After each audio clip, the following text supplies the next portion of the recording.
नमस्कार दोस्तों, target with PS Parihar channel में आपका स्वागत है। सुबह की इस वीडियो में ऐसी सूचनाएं होती हैं जो विभिन्न समाचार पत्रों पर छाई हुई होती हैं और विद्यार्थियों के लिए आवश्यक होती हैं। तो आइए शुरू करते हैं और देख लेते हैं कि आज के समाचार पत्रों में विद्यार्थी जीवन से संबंधित कौन कौन सी सूचनाएं हैं। तो वीडियो को जल्दी से लाइक कर दें, शेयर कर दें। जिन छात्रों ने चैनल को अभी भी सब्सक्राइब ना किया हो तो जल्दी से सब्सक्राइब कर लें ताकि आप लोगों को भी इसी प्रकार के ऑथेंटिक अपडेट सबसे पहले मिलती रहे। सबसे पहले सूचना है पुलिस विभाग में होने वाली परीक्षा की।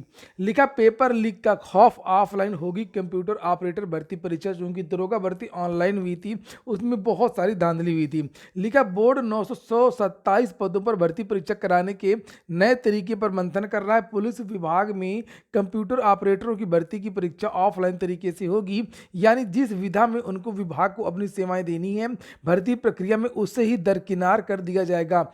नाम है कंप्यूटर ऑपरेटर, यानी परीक्षा होनी चाहिए ऑनलाइन लेकिन हो रही है ऑफलाइन। सही भी है और इसमें कोई गलत बात नहीं है। जो सुविधा हो जिस तरीके से परीक्षा करवा सके, इस बात पर यकीन करना थोड़ा मुश्किल लग रहा है। लेकिन उत्तर प्रदेश पुलिस भर्ती एवं प्रोन्नत बोर्ड पेपर लीक करने वाले छात्रों से बचने के लिए ऐसा कर रहा है। पेपर लीक गिरोह और नकल माफिया से बचने के लिए भर्ती बोर्ड कंप्यूटर ऑपरेटर की सीधी भर्ती के लिए होने वाली परीक्षा में नया प्रयोग करने की तैयारी है। इसके तहत अभ्यर्थियों के कंप्यूटर पर 15 मिनट पहले प्रश्न पत्र अपलोड कर दिया जाएगा, जिसके बाद अभ्यर्थियों को ऑफलाइन तरीके से OMR सीट पर सवालों के जवाब भरने होंगे। तो ये एक बहुत बड़ा बदलाव है। पेपर तो आज रहेगा कंप्यूटर में और उसके बाद आंसर देना है आपको ऑफलाइन OMR में। तो एक अच्छी चीज है। और देख चूंकि उसमें स्क्रीन शेयरिंग से बचने के लिए आप लोग ने सुना होगा कि जो भी ऑनलाइन परीक्षा हुई थी, दरोगा भर्ती और अभी हाल ही में KVS की भर्ती में ये मामला बहुत ज़्यादा आया था कि उसमें स्क्रीन शेयर कर लेते थे। यानी विद्यार्थी एग्जाम हॉल में बैठा रहता था और वही कंप्यूटर दूसरी जगह खुल जाता था और वहाँ पर विद्यार्थी इसको सॉल्व करते थे। तो अब स्क्रीन शेयरिंग नहीं हो पाएगी और हो सकता है कि पेपर तो बाहर चला जाए, लेकिन अब ये है कि सालों कैसे हो पाएगा। और हो सकता है कि अब ये चीज़ें आपको आगे आने वाली परीक्षाओं में भी देखने को मिले अगर इसमें सक्सेस हो गया। लिखा है OMR सीट की 3 प्रतियां होंगी जो अभ्यर्थी, भर्ती बोर्ड और परीक्षा कराने वाली कंपनी को सौंपी जाएगी। अधिकारियों को उम्मीद है कि इस पेपर लीक होने या नकल होने की संभावना नहीं रहेगी। तो प्लान तो सही है, देखते हैं क्या है। और यहाँ पर साफ साफ लिखा है कि बोर्ड ने कुछ दिन पहले दरोगा भर्ती की ऑनलाइन परीक्षा कराई थी, जिसमें कंप्यूटर को हैक कर लिया गया था। सॉफ्टवेयर की मदद से 1 घंटे में हल होने वाले सवालों के जवाब चंद मिनटों में दे दिए गए थे। इसमें कई परीक्षा केंद्रों की भूमिका संदिग्ध पाए जाने पर तमाम मुकदमे भी दर्ज हुए थे और इसकी वजह से परीक्षा स्थगित करनी पड़ गई थी। स्थगित नहीं करनी पड़ी थी, पहले वाली परीक्षा एक बार हुई थी स्थगित, और स्थगित करने की विद्यार्थी मांग कर रहे थे दरोगा भर्ती को, और लेकिन सरकार ने इसको स्थगित नहीं किया है और इसमें धांधली हुई थी, नो डाउट। और यहाँ पर लिखा RK विश्वकर्मा का बयान है, ऑनलाइन और ऑफलाइन तरीके से परीक्षा कराने में कई मुश्किलें आ रही हैं। कंपनियां भी परीक्षा का काम लेने से बच रही हैं। कंप्यूटर ऑपरेटर परीक्षा में नया तरीका अपनाने पर मंथन किया जा रहा है। यह परीक्षा ऑनलाइन की बजाय ऑफलाइन कराने का निर्णय लिया गया। इससे पेपर लीक होने या नकल की गुंजाइश नहीं रहेगी। तो ये जो कंप्यूटर तो रहेगा विद्यार्थियों के सामने और उसी में पेपर रहेगा, ताकि पेपर जो रास्ते में, जो ऑफलाइन में भी बहुत सारी समस्याएं थी, परीक्षा एजेंसी और जब रास्ते में पेपर आता है तो वहाँ से लीक हो जाता था, परीक्षा केंद्र पर ही लीक हो जाता था। तो उससे बचने के लिए पेपर जो है वो ऑनलाइन अपलोड कर दिया जाएगा, उसी को देख करके उसको सॉल्व किया जाएगा OMR में। अच्छी बात है, देखते हैं क्या होता है। कल उत्तर प्रदेश अधीनस्थ सेवा चयन आयोग ने एक भर्ती रद्द कर दिया है और ये कहा कि अब ये सब भर्तियां जो हैं वो संविदा से होंगी, आउटसोर्सिंग से होंगी। मैंने हालांकि इसके बारे में कल ही आप लोगों को बताया था कि जो है 73% वैकेंसी लगभग उत्तर प्रदेश में ये संविदा से हुई हैं। उत्तर प्रदेश अधीनस्थ सेवा चयन आयोग ने वाहन चालक भर्ती को निरस्त कर दिया है। आयोग के परीक्षा नियंत्रक विधान जायसवाल के अनुसार वाहन चालक भर्ती के अंतर्गत विज्ञापन से संबंधित सभी अध्याचन संबंधित विभागों द्वारा वापस लिए जाने का अनुरोध किया गया है और इसी क्रम में इस भर्ती का विज्ञापन निरस्त करने का निर्णय लिया गया है। तो ये पूरी की पूरी जो विज्ञापन है भर्ती वो निरस्त कर दी गई है। प्रदेश के 7 विभागों द्वारा लगभग 138 पदों के लिए आयोग को अपना भर्ती प्रस्ताव भेजा गया था, जिसके बाद आयोग द्वारा विज्ञापन जारी किया गया। वहीं इनके आवेदन लेकर के ड्राइविंग टेस्ट आदि भी कर लिया गया।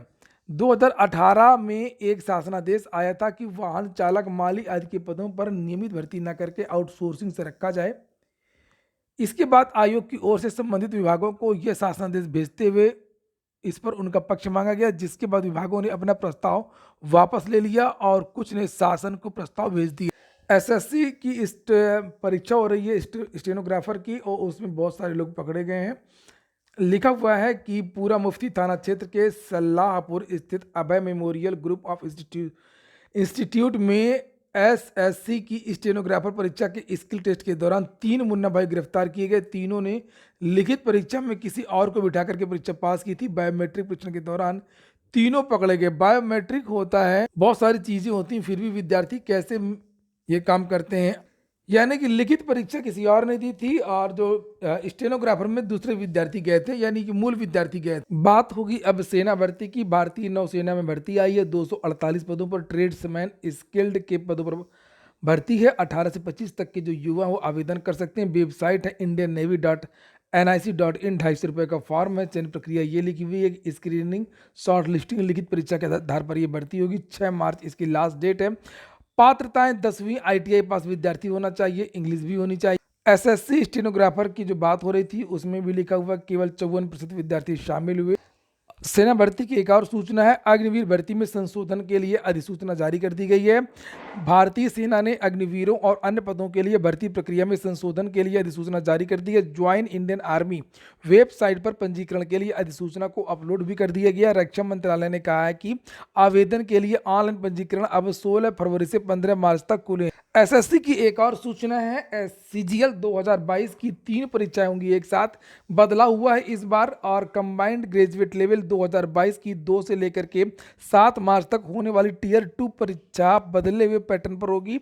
इस बार टियर 2 में ही टियर 3 और कौशल परीक्षण समाहित कर दिया गया है। हालांकि सांख्यिकी और लेखा अधिकारी पद के लिए आवेदन करने वालों की एक और परीक्षा होगी, और इस परीक्षा के बाद कर्मचारी चयन आयोग अंतिम चयन परिणाम जारी कर देगा और प्रमाण पत्रों की जांच नहीं करेगा।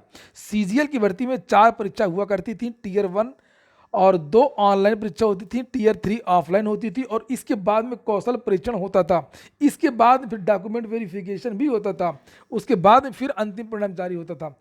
इसलिए इस पूरी प्रक्रिया में लगभग 2 साल लग जाते थे, और इसीलिए इसमें इस बार बदलाव किया गया है।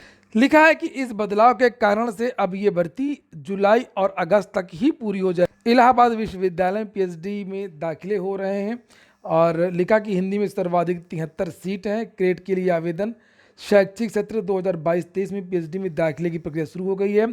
संयुक्त शोध प्रवेश परीक्षा क्रेट के लिए बुधवार से ऑनलाइन आवेदन लिए जा रहे हैं। यूपी बोर्ड पहले दिन 4 लाख से अधिक छात्रों ने छोड़ दी है परीक्षा। कौशाम्बी से भर्ती निकली हुई है, कार्यालय जिला बेसिक शिक्षा अधिकारी से, और पद का नाम है जिला समन्वयक का एक पद है, और यहाँ वेतन इत्यादि लिखा है 29,000 एक साल के लिए।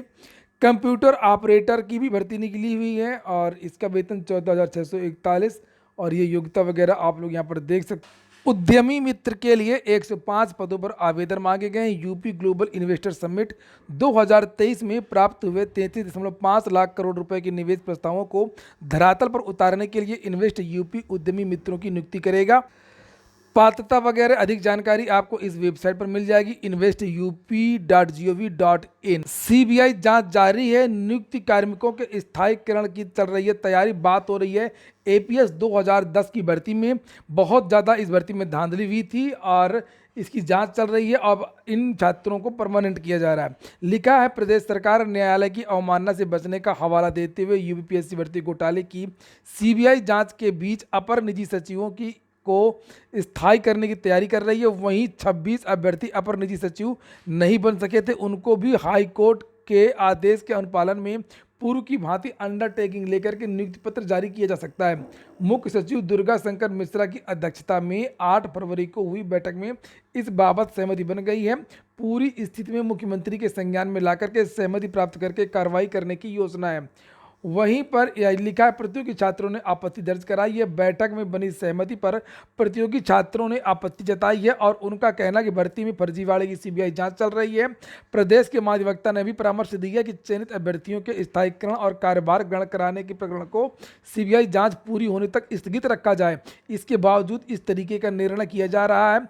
योगी सरकार का ये दोहरा रवैया है। एक तो उत्तर प्रदेश लोक सेवा आयोग की सीबीआई जांच इतनी सुस्त चल रही है, जो केंद्र सरकार और उत्तर प्रदेश सरकार की कार्रवाई पर प्रश्न चिन्ह उठा रही है। हंगामा तो बहुत किया लेकिन नतीजा कुछ भी नहीं निकला, और उसके बावजूद इस तरीके का कृत्य। बात वही है, चोर चोर मौसेरे भाई, सभी सरकारें मिली हुई हैं, सब भ्रष्ट। विद्यार्थियों को बहुत ज्यादा उम्मीदें थी कि सीबीआई जांच होगी तो बहुत सारी जो भर्तियां हैं वो रद्द होंगी, बहुत सारे लोग गिरफ्तार होंगे, जिन छात्रों के साथ में अन्याय हुआ है उनको न्याय मिलेगा, लेकिन ऐसा कुछ नहीं हो पाया। पूरा वीडियो सुनने के लिए बहुत बहुत धन्यवाद।